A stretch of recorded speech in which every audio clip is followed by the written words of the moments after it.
I just want to explore a little bit more the operational question of skills deficits that you encountered when you started working in Rwanda, and then how did you address that, and how easy was that to fix? How long did it take? So I think, so I'll speak about it from the management that's required to run a global exporting company in a rural community in Rwanda. So in terms of finding the right talent pool to come in and actually manage this facility, to run their accounting, to run the operations, to do the export paperwork, which is so tedious and complicated, those require a really obviously a very highly skilled individual, an individual that's gone to college, an individual that had some experience working in the for-profit arena. And that has continuously been an area that we have invested in really significantly over the last 4 years. As I mentioned, the retention rate at ADC is quite high, but we did actually recently, our logistics director moved on to another position, and we were so happy for him, but it's really difficult to then find somebody who can actually, fulfill the technical and the managerial skill sets that one needs in order to be running a global business. And that's what ADC is. That's what on-purpose suppliers are. And so, a lot of that gets picked up by my team. We spend a lot of time in Rwanda. My team knows how to do every single thing that one would need to be able to do to run a factory. And so that has been something that has been very challenging and continues to still be challenging. I think that for me personally, when I think about the first few years and now, I've had every single role on the on-purpose team, right? So I came in, I started specifically on doing product training at the factory, moved into product development on the Kate Spade side, moved over to doing marketing and social impact, measurement and evaluation, and now I lead our team. So I've kind of run the gamut in terms of all of the different areas of responsibility that we have as the on-purpose division. And I think what is so important to be thinking about, it's not about how I show up on the Kate Spade side. That's really important. It's how you show up in Rwanda, because they are a group of individuals. That management team, they're young. They're very young.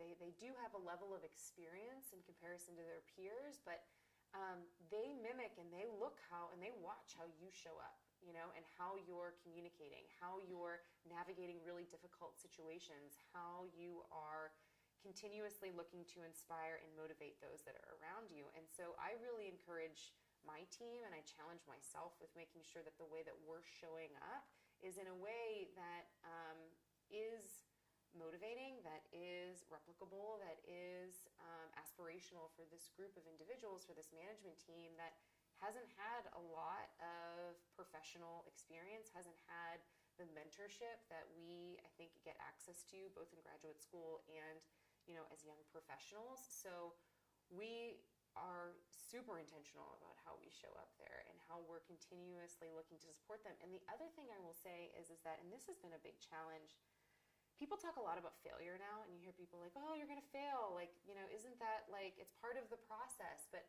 I feel like how you manage through failure is more important than the fact that you failed. It's how you actually worked through those challenges with your peers. Now, whether they be your peers or your superiors or people that report into you, I think that that's incredibly important, because one thing that, we continuously happens, and happened yesterday, like, they're going to make mistakes. We're going to make mistakes. Like, it's going to happen. And, the management team at ADC needs to be continuously supported and reinforced through their failures and through their triumphs, that they know that, it's okay to fail. It's okay to speak up and say that I failed. And then it's even more important to work with your colleagues to actually solve some of the challenges that have come up as a result of that failure. And that's something that we continuously support them on, that they support us on. It's not a one-way street. It goes both ways. So that's something that has been, it's been incredibly challenging, but it's also been really rewarding in this process, because it really feels like we are one team in a sense.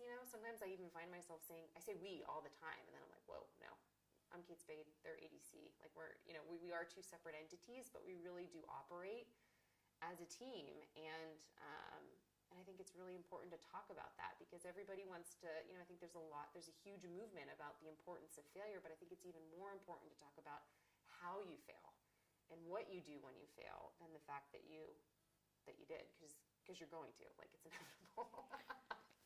Do you think, this effort is not something you can replicate everywhere? Imagine if Kate Spade tried to do it with all of its suppliers. It would be impossible, Yeah. right?